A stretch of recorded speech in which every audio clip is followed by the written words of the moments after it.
Hello, welcome to the video on the Bootstrap method for Module 5.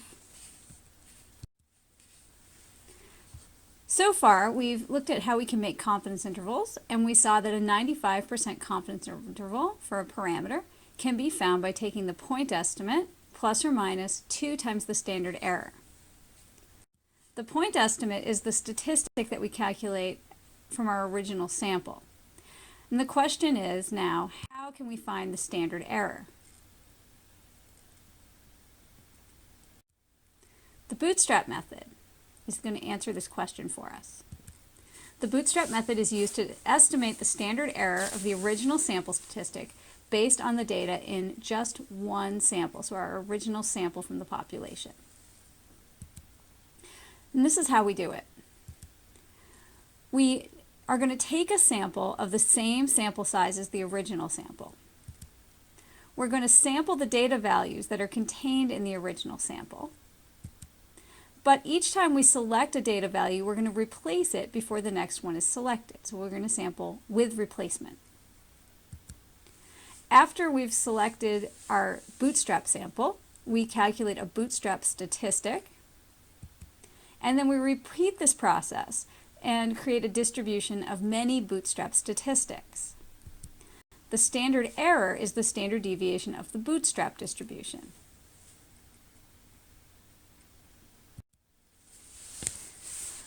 I'm going to do an example showing how we would take a Bootstrap sample when we are interested in making a confidence interval for the mean.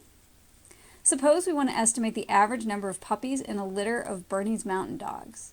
We draw a random sample of 12 litters, and the number of puppies in the litters are 8, 10, 3, 6, 9, 8, 12, 7, 8, 5, 9, and 7. The point estimate will be the sample mean, 7.67 puppies per litter. To do the Bootstrap technique, we're going to put all of the data values from the original sample into some sort of random sampling device. I'm showing it as if it's a bunch of balls in an urn here. We draw out one ball, one of the values from our original sample, to 5, and that's the first value in our Bootstrap sample. The next thing we do is we return that value, and we choose another value. This time the number 12 came out, so that's the second value in our Bootstrap sample. I return the 12 to the pool of numbers that might be selected.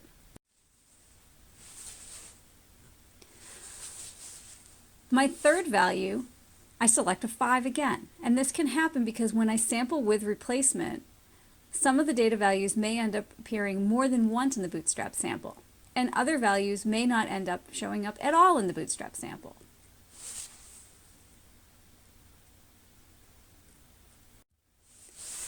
I'd repeat this process of drawing out values from the original sample and replacing them until my Bootstrap sample reaches the same sample size as the original sample. So now that it's done 12 times, I can calculate the mean of the Bootstrap sample. In order to create a Bootstrap distribution, I'd have to repeat this process many, many times. And it would be very tedious to do that by hand, so we're going to look at how we can do it with StatKey.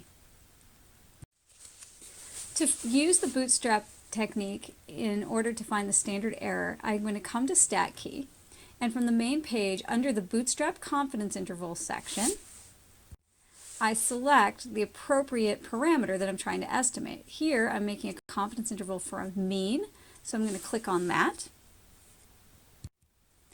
Once I'm into StatKey, I need to make sure that I put my original sample data in.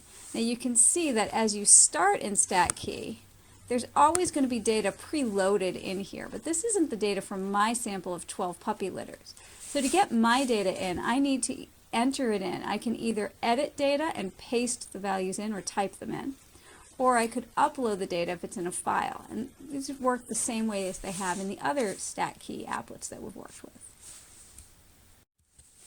Once the data are in StatKey, you can see the original sample data here, sample size of 12, a mean of 7.667, and that, remember, is our point estimate.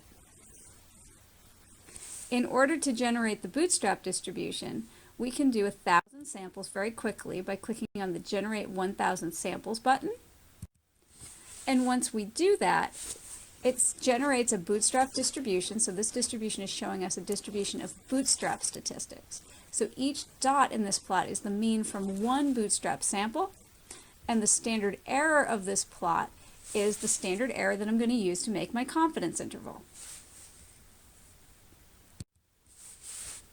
So coming back to our example, we had our point estimate, so the sample mean, 7.667 puppies per litter. I have the standard error, which I got from StatKey, of 0.676. I multiply the standard error by 2 to get the margin of error, 1.352.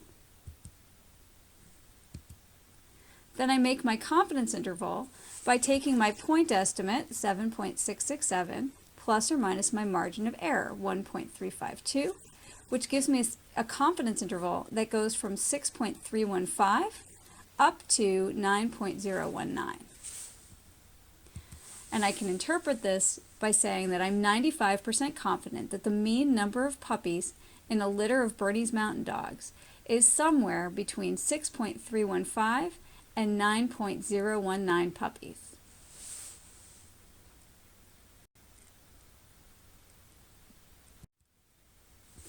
So why does this technique work?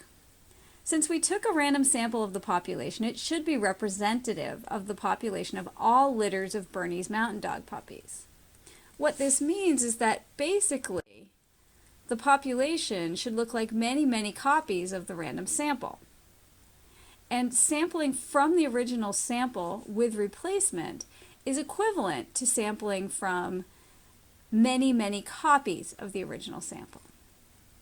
And that's really why it works. So in order to use the Bootstrap distribution, we need to be willing to make the assumption that our sample is representative of the population.